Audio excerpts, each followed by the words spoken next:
outdoors in Pennsylvania and beyond. Brought to you by the Marianna Outdoorsmen Association and by Wild Acres Farm, Fishery, and Regulated Hunting Grounds. Now, the Great Outdoors with Jason White. Hello, friends. I'm Jason White. Welcome to the Great Outdoors. It's a really beautiful day here in southwestern Pennsylvania, and I'm happy to be with you. I want to give a special thanks to our sponsors. You can join the MOA today, the Marianna Outdoorsmen Association, at mariannaaoutdoors.com. If you do join today, you get the remainder of 2025 for free, along with an entire 2026 membership. That is a heck of a deal. Memberships are active right now, so if you join, you're good for the remainder of the year and all of next year. So go to mariannaaoutdoors.com. 2.5 miles, private trout fishing, upland bird hunting, 1,000-yard rifle range, multiple pistol ranges, clay pigeon, shotgun shooting areas, and much, much more. So check us out, mariannaaoutdoors.com. I certainly do not think you'll be disappointed, and it is a heck of a deal. Additionally, 10 Mile Creek Outfitters and Wild Acres Farm, Fishery, and Regulated Hunting Grounds. If you're looking to book an upland bird hunt guided, trophy trout fishing trip, whitetail deer hunt, spring turkey hunt, all free range, no fence, please check us out at 10mileco.org. Give us a call at 724-579-0924. And also, Wild Acres Farm is now hosting weddings, parties, events, corporate events, fundraisers. So even if you're looking to, if you're an organization out there and you need to do a fundraiser, we're now hosting continental pheasant hunts, which are a fantastic way to actually do a fundraiser. So again, check us out, 10mileco.org, or give us a call at 724-579-0924. And last but not least, special thanks to Washington County Tourism and Promotion Agency. Please visit Washington County today. That being said, I want to go into just a couple upcoming events for the Marianna Outdoorsmen Association.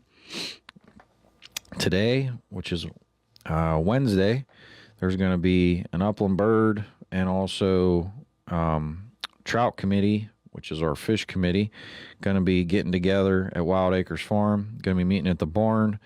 We're going to be diving into, that's at 6 o'clock today, excuse me. Going to be diving into everything that's been achieved with habitat development, whether that was the upland bird fields, whether that was improvements at the ranges, whether that was enhancements for fish habitat development. Just a lot of really positive and good things have taken place from springtime until now. And just kind of wrapping up the final touches on a few things here. But just excited to share the positivity with not only our membership, but any prospective members. So, yeah, if you're interested in hearing what we've done and what we're working on and even visions and goals for the future, stop and see us tonight at 6 o'clock at Wild Acres, the barn. That's at 1997 Morey Road, Clarksville, PA 15322. This Saturday, 10 o'clock to 12 o'clock, there'll be an open house and tour at Wild Acres for the Marianna Outdoorsmen Association. We'll be going around showing anybody that wants to see any of our current amenities. I'm happy to have you. If you want to see the streams, you want to see the ranges, etc., the fields, please attend 10 o'clock till 12 o'clock. Next Tuesday, the 2nd, we're going to be opening up our fields for dove hunting. That's available for members. Information, I just want to say, on all of our events and anything ongoing is at Facebook, Marianna Outdoorsmen Association, and you can also go to mariannaaoutdoors.com. Saturday, September 20th, it's the Energy Security and Sportsman's Bash. That's at 19 North Event Venue in Washington, PA. Really excited about that. We do not have very many tickets left, so if you're interested, you can go to, again, our Facebook page, Marianna Outdoorsmen Association. Message us on that page, or you can always give me a call at 724-579-0924, and I'm happy to connect you. Friday, October 3rd, that'll be our first trout stalking of the season. That'll be first thing in the morning, looking like 8 a.m. I'm going to try to get it nice and early, so I'm excited about that. And also that'll start and kick off our trophy tag contest. We do a fun little competition throughout the whole season from fall all the way into spring for our members. So that's just an enjoyable experience for our members to get to do. So I'm looking forward to that as well. Again, all information on Facebook, all information on Marianna Outdoors.com, which is our website. And there's a bunch of other events that we have listed all the way into spring, kind of laying out the calendar from basically September all the way into May. That's our core season for fishing, hunting, etc. So really looking forward to, I would say, the next 9 months of fun and having a good time and enjoying the great outdoors. So again, please check out our Facebook page, Marianna Outdoorsmen Association, and please check out our website, MariannaOutdoors.com. I think you'll really like it. Really excited about where we're headed. But I want to dive into, the seasons are coming. We're in a bit of a drought right now. I would classify it as kind of, on a personal note, I'm a little disappointed. We had such a really good growing season. Probably a little wetter than what we wanted. I hate to be selfish and sound that way, but probably May, June, and July were a little wetter than what we wanted or expected, and it just feels like the garden spigot just shut off. And for basically the last 3 to 4 weeks, it's been pretty slow when it comes to precipitation. So I'm hoping we get some rain. Everything's kind of gone dormant right now, so we definitely need a little more water here before fall, because there's always that late growth. End of August, all of September, you still get some growth. But that's really important, because despite where you're hunting at, especially if you're deer hunting, etc., you definitely want to have that good growth with late season, right? Like now with the late growing season, because otherwise, if it gets too dry and there's not good regeneration before fall, it can really beat down your food plots. It can really beat down your different fields sooner, and then it kind of can change. It can alter and change your tactics going into, I would say, going into hunting season. So we'll just be cognizant of the weather going into fall. Something I want to say, because I know this is something I'm going to be doing, is if you haven't gone out and done your stand prep, site location prep, please make sure you do that.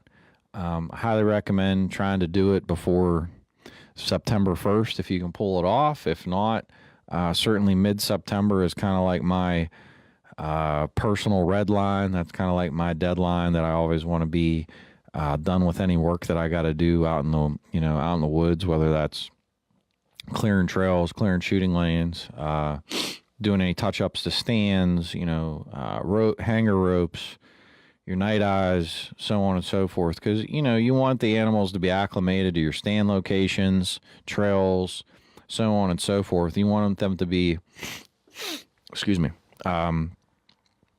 you want it to be the norm.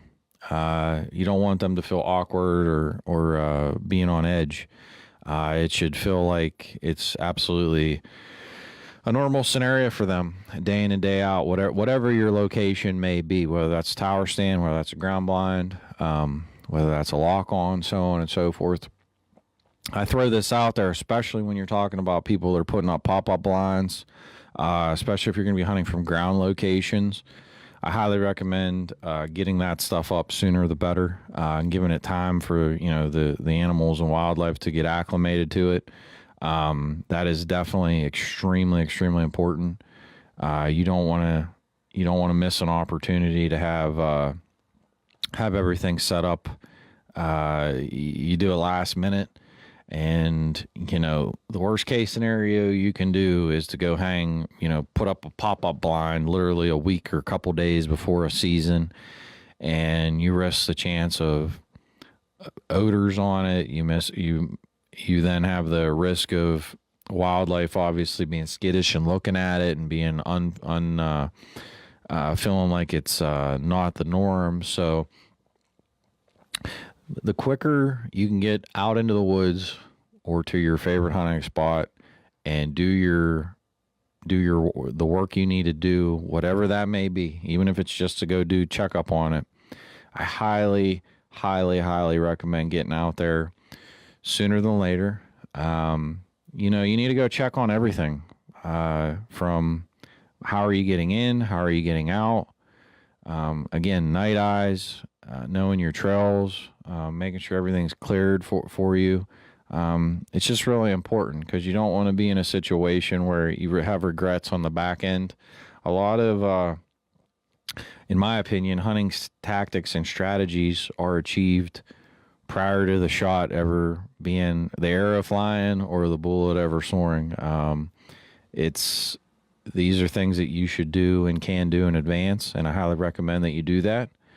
But, I know I've had other episodes and had conversations about all of this stuff, so I'm not going to go into too much detail. But if you have not gone out and you haven't done your homework and your due diligence to make sure all your stands are safe, secure, in good working order, I highly, highly recommend you do it before the middle of September. That way it gives it enough time for all the wildlife to get acclimated and for everything to be ready to rock and roll, especially if you plan on hunting early season. I'm just throwing it out there. I would highly recommend it. And it's just something for you to be cognizant of. I just wanted to highlight the fact that, I know it was in I've been watching some Facebook groups around the state, and I guess that the state parks, not the state forest, the state parks are only going to be allowing in Pennsylvania the 3 Sundays this upcoming season. I know some people are probably upset about that. I can understand in some capacities. The forests are going to be open, just like the rest of the state. But, we must be mindful. Some of these parks when we talk about state parks, are diverse. Some are, there's just, you have campgrounds, you have different things. There's just a lot of, I would say there's a lot of planning that needs to go into the conversation. So I would just, I would hope everybody would be mindful. I don't think it's necessarily that the state parks are deterring hunting or trying to inhibit anybody's rights. I think they need to make sure they get it right. And if that requires signage and maps and doing things better to make sure it's just a better scenario, I think that they need to just make sure they have their ducks in a row, and especially when you're talking, in the past, everything they were doing was later season, especially the late archery, rifle, etc. And a lot of your campers and activities like that are basically over. But now when you're talking about people would be hunting during still, I would say, ongoing camping seasons, and a lot of people would still be recreating. It's just things like factors that have to be calculated, obviously for everyone's safety. And it's imperative that when you have mixed use properties, I can attest to this from my own, from managing wild acres, from the outfitting service with 10 Mile Creek Outfitters, and from everything we do with the Marianna Outdoorsmen Association. It's just imperative that there's open lines of communication. The people know where other people are at, especially when you have mixed use properties. So it's just, I'm not defending it. I'm just simply conveying the situation as to what it is this year with the 3 days for the state parks, not the state forest, the state parks. Hopefully I would hope that that'll get opened up in full next year for all the parks. But again, there just needs to be a good plan, good practices and procedures from the park. Park rangers need to be updated on things. They need to have good internal management practices, good communication with the game commission. Because again, when you have people camping in an area and then potentially hunting in an area, it can present different conflicts and concerns. So, I'm going to give the park system the benefit of the doubt. Hopefully they'll come up with a good plan. I'm really happy to see that the forests are going to be full-blown open for hunting. That's an extreme positive. And then obviously all the private property in Pennsylvania, all the game lands being wide open. And I also want to highlight the fact that any upland bird preserves, the commissioners have voted to remove the prohibition on Sundays. So during the Sunday seasons, or during the upland bird seasons on a hunting preserve, so just like at Wild Acres Farm and at the Marianna Outdoorsmen Association, you'll be able to hunt all Sundays now. So that's really exciting. I'm really happy about that. Really appreciative of the commissioners for removing that regulatory prohibition, because it was on them ultimately to get it remedied and fixed. So really excited. I'm really happy. It's going to give a lot of preserves across the entire state opportunity to operate throughout the entire season. Most of us run from September all the way into late March. That's typically when we close. We open in September, and then we shut down the last day of March. That way we can do all the field work and etc. Usually those first the end of March into the first 2 to 3 weeks of April, I try to have everything ready to rock and roll so we can turn and burn for springtime. So again, just want to say thank you to the Board of Commissioners with the Pennsylvania Game Commission. That was a very thoughtful thing, because just because Sunday hunting was legalized and the commissioners were able to then vote on seasons and bag limits for the Sundays that they added, the preserve regulations were totally separate. So they had to basically vote on that as a separate piece of the puzzle, I guess I'll say. So really thankful and appreciative. And I'm excited to see through this upcoming season with the Sunday hunting. I'm interested to see a few things. Obviously, I would hope to see more people engaged in hunting. So I would assume, or I would be hopeful that we would see increased license sales. I'm hopeful that our tags will be fully fulfilled, obviously including the antlerless tags. I'm very, very hopeful that we'll see good deer reporting and meet our conservation goals. Because I think that is something that gets lost, is that, hunting clearly is a pastime. It is something that's part of our culture. But most importantly, what everybody has to understand is it's part of conservation. Hunting is a conservation tool. It's a conservation mechanism. And it's imperative that we hunt and trap to keep the ecosystem in balance as we all try to live in harmony. That's obviously why a lot of these different programs have come into play, and we're trying to open up more doors. Certainly the Certified Hunter. I was actually in the northern tier of Pennsylvania yesterday talking to some farmers, and certainly I am very excited. I'm very hopeful that the Certified Hunter program, I do not know to what extent it will expand in the future. I would hope, my personal hope would be that it expands statewide next year. Obviously, the Game Commission has to have all their ducks in a row, from the processes, procedures, having people set up regionally to help make it all happen.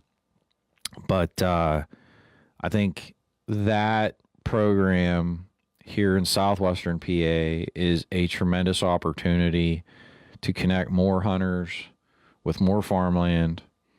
I can't stress enough that no matter where I travel in the state, it's not about farmers not wanting hunters on their property. It's that in the past, the way the programs were set up, one, a lot of hunters don't necessarily want to go out in the summertime, which presents its own problems, obviously, with the management and disposal of carcasses and meat, etc., because of the heat. And obviously the risk of meat spoiling, and then how are you going to process the meat without having coolers and freezers and blah, so on and so forth. That presents its problem. So most hunters that I've encountered prefer to hunt during the normal hunting seasons, when whether it's cold and they want to butcher at their own facilities, or if they want to take to a butchering shop that is predominantly open at that time of year. It to me seems like people want to hunt at those times. But in the past, farmers and landowners did not have, when you opened up to the general public, you did not have the right to say, oh, well, I would like to see you shoot 2 doe before you shoot a buck, or I'd like to see you shoot 5 doe before you shoot a buck, or, hey, I have 300 acres, 100 acres is on one side of the road, 200 acres is on the opposite. You can hunt the 100-acre spot. The 200 acres is like kind of where my cattle's at. I don't want to hunt there. You never really had the right to do that in the past. So the Certified Hunter Program is not only allowing a landowner to better manage what they want to get and what their goals are from a conservation perspective, but also now you're guaranteeing that the hunters that are, approaching, they've gone through the Certified Hunter class, making sure they're ethical, making sure they're going to follow the laws, the rules, the regulations, making sure that they can shoot. Somebody, I'm sure there's people out there that think, oh, this is ridiculous, or, oh, it's nonsense, we got our hunting license. Well, I have a guide service. And some of the stories that I could tell would absolutely make the hair on the back of your neck stand up, or your skin crawl. I've seen scenarios to where, people shot a crossbow, and literally after the fact, the entire scope would just spin within the rings. I've seen that.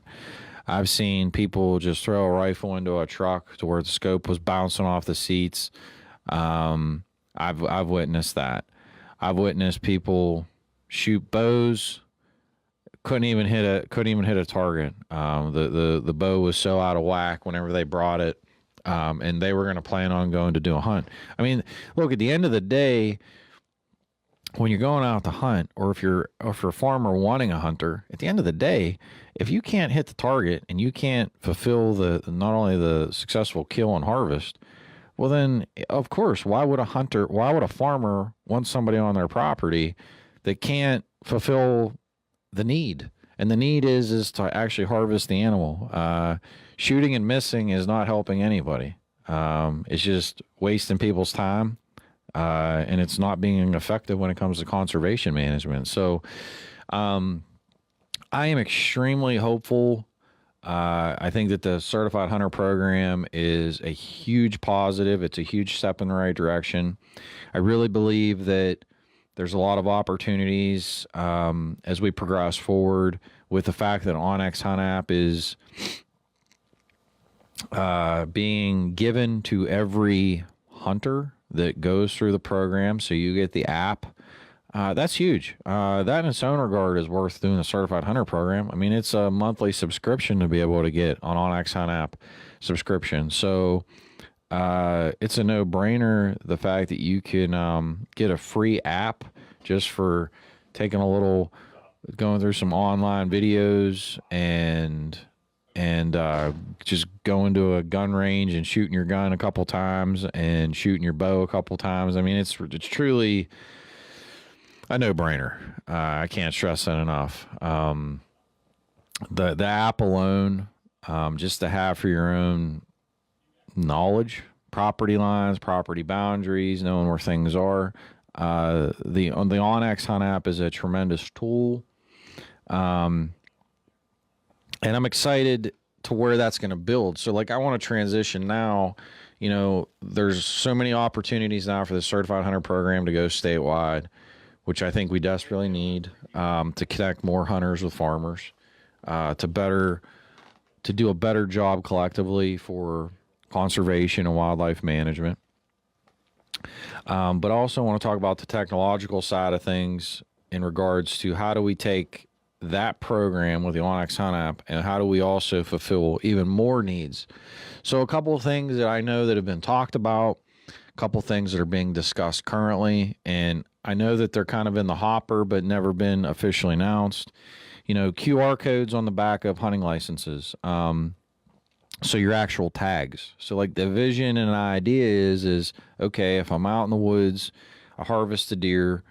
A lot of people either forget to call in their harvest or forget to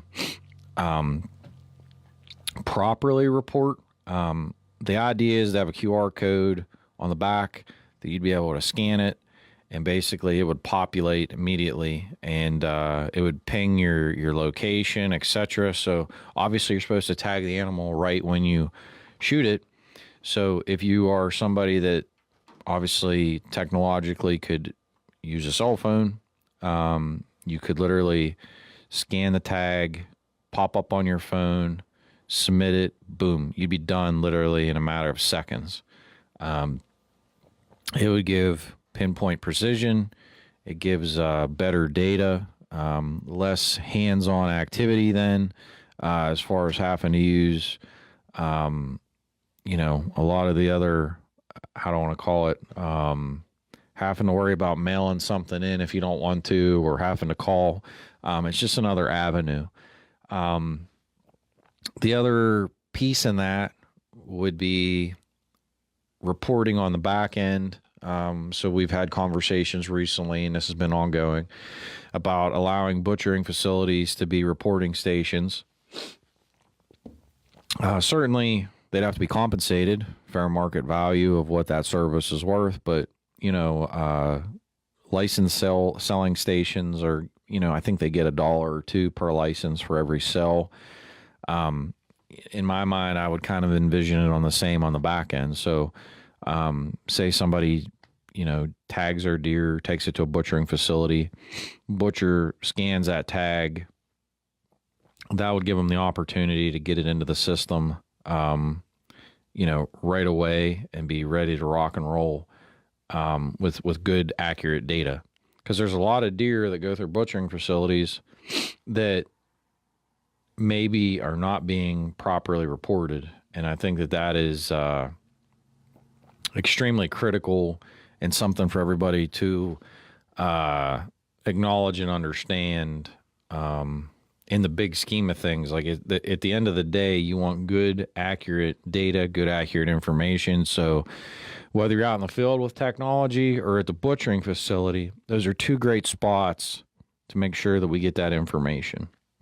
And still we would allow, or still it would be allowed to, you know, utilize the mail, utilize a phone call. So those are still other mechanisms that would be out there, and also the online reporting through the website too. So just trying to get, like, the goal here is just to give people more options. Options are good.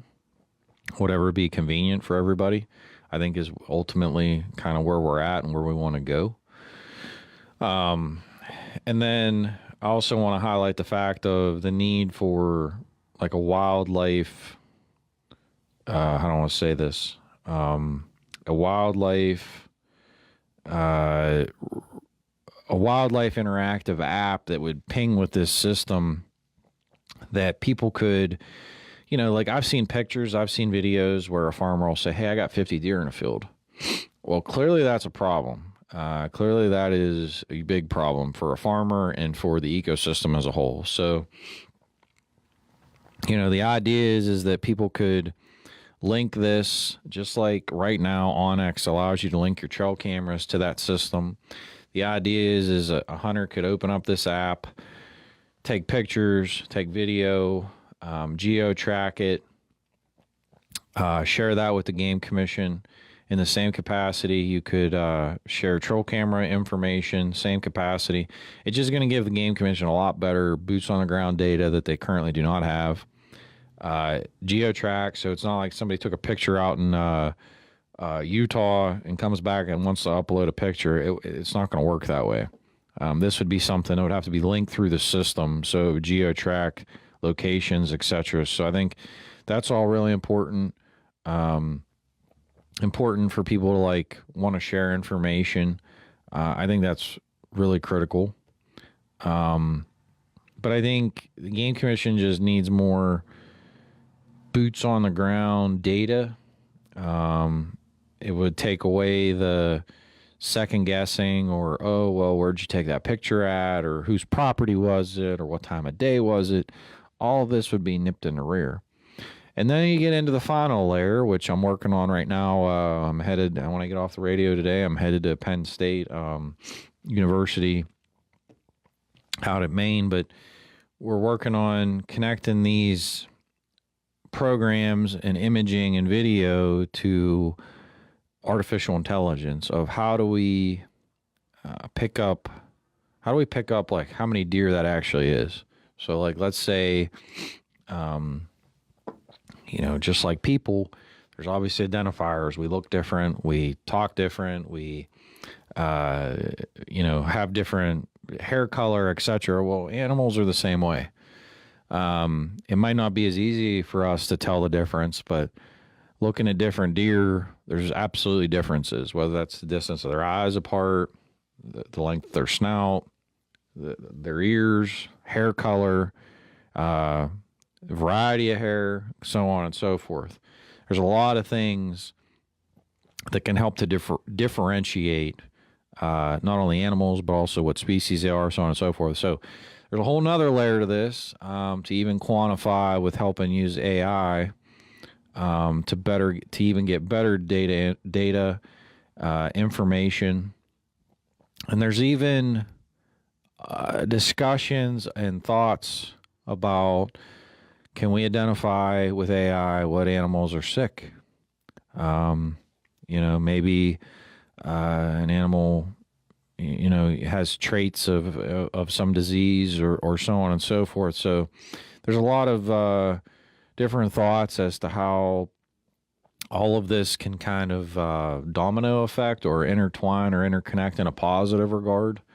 So, I mean, there's a lot that's kind of coming out with data collection, data gathering.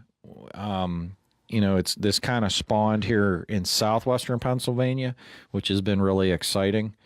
It's really exciting to have like these ongoing conversations with so many different groups and entities across the state with, whether that's agriculture, conservation, the outdoors, so on and so forth. But everybody's talking now. So I'm really excited to see where it goes. There's really good dialogue happening. I'm very thankful of that from all parties. And that is a very wide variety of people. And, we just got to keep the positive momentum going forward.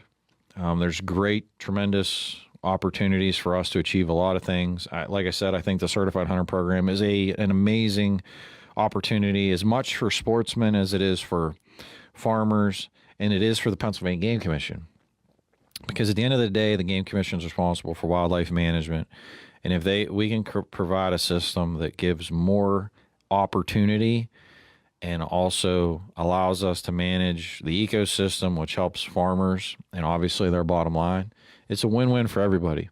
So excited about all that. I'm hopeful that once we figure out where we're going with Certified Hunter statewide or what regions. I will say Pennsylvania Farm Bureau is committed next year. I know we did numerous town hall discussions and information sessions and panel discussions here in southwestern Pennsylvania. We are very much committed to going statewide next year. I don't have full details yet on that, but I will tell you we will be going region to region across the entire state to basically mimic and do what we did this year. Probably have like a panel discussion on like a Thursday night with like a meet and greet type thing where people can network, and then the following day we would have some type of a update by the Pennsylvania Game Commission and any other state agencies regarding, regulations, programs, laws. So I'm really excited of the collaborative efforts. I'm really looking forward to seeing where we go. I'm really looking forward to hopefully getting some folks to join the Pennsylvania Farm Bureau across the entire state. I think that is extremely important because at the end of the day, everybody is impacted by agriculture. We all eat food.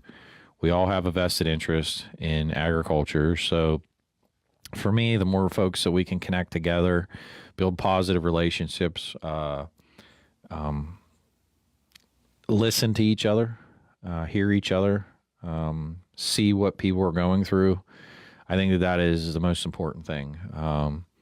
The barriers that existed years ago, I think, have been broken down, and what was once, I would say, maybe a negative relationship collectively across the Commonwealth has turned into a positive, and I would say a lot of people have become very, very close friends, and I've built a lot of friendships along the way, people that I've grown very close to, people that I value their opinion and thoughts and ideas.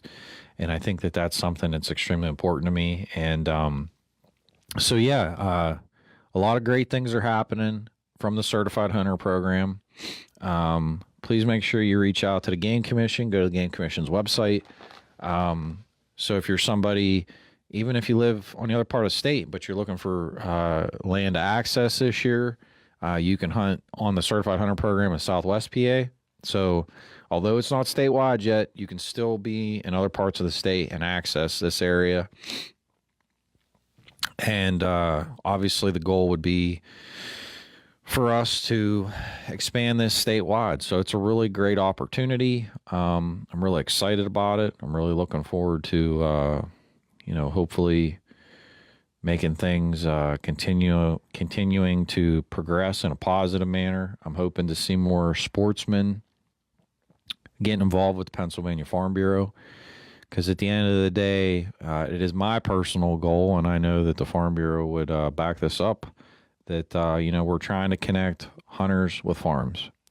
So I would ask any hunter that's out there that if you want to connect with farmers, please consider joining the Pennsylvania Farm Bureau. We'd love to have you. Love to hear your input and voice. We're here to be allies. We're here to be friends. We're here to connect everybody together. We really want to do that, and it's something I'm very extremely passionate about, and I'm very sincere when I say that. So, just know from the my sincerest comment on this is our door is open. We'd love to have you, and we hope to see each and every one of you sign up for the Certified Hunter program and be part of the positive movement that the Game Commission and all of us are I would say, seeing to fruition. So I'm very excited, looking forward to the future, and we'll stay tuned for kind of where things head with the Certified Hunter program, and we'll see what the fruits of what the data ends up being at the end of the season, which we'll know, early spring once all the data from harvests come in. I'm excited to see everything from ag tag numbers to DMAP. I definitely want to see DMAP because need not forget, if you're in the DMAP program this upcoming year, late season, you can use a rifle on your property. That's huge. That's a game changer. No disrespect to flintlocks, but flintlocks are definitely not what I would classify as a conservation tool. They're absolutely a pastime. They're a heritage firearm. It's a heritage hunting tactic, and I totally respect that, and I wish to not impede upon it whatsoever. But those that are looking to achieve their harvest numbers and their conservation goals, a rifle certainly will help you to achieve that very effectively and efficiently. So very, very excited about the late season now opening up for DMAP to rifles. And there's other conversations there too.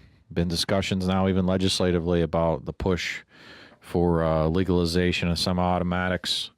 I think that that's certainly a valid conversation, and I plan to be part of it as we progress forward, and I'm hopeful that that'll pass as well. But that being said, until next week, I want to thank our sponsors, Marianna Outdoorsmen Association. You can join the MOA today. It's our early bird special. You get the rest of this year for free. So you get 2025 for free, and then you get all of 2026. You can join the MOA today at MariannaOutdoors.com. All of our information is on our Facebook page at Marianna Outdoorsmen Association. These videos and our podcasts are available at the MOA Outdoor channel at YouTube, and you can also go to Anchor and Spotify. We have an MOA Outdoor channel on both of those as well. So if you don't get to listen to us live on the radio, you can go to YouTube and watch all of our videos, and then Anchor and Spotify as well. We have everything uploaded there for your listening pleasure. Again, MariannaOutdoors.com. Wild Acres Farm. If you're looking to book an upland bird hunt, trophy trout fishing trip, weekend getaway, whitetail deer hunt, we'd love to have you. 10milesco.org. No fence, no fence, no fence. I want to stress the fact we manage approximately 1,200 acres. Absolutely no fence. You will not be disappointed. Give us a call, 724-579-0924. Love to take you out for an upland bird hunting experience. It's truly one of a kind. 10milesco.org. And last but not least, special thanks to Washington County Tourism and Promotion Agency, Visit Washington County. I'm Jason White. This has been The Great Outdoors, and I'll see you next week.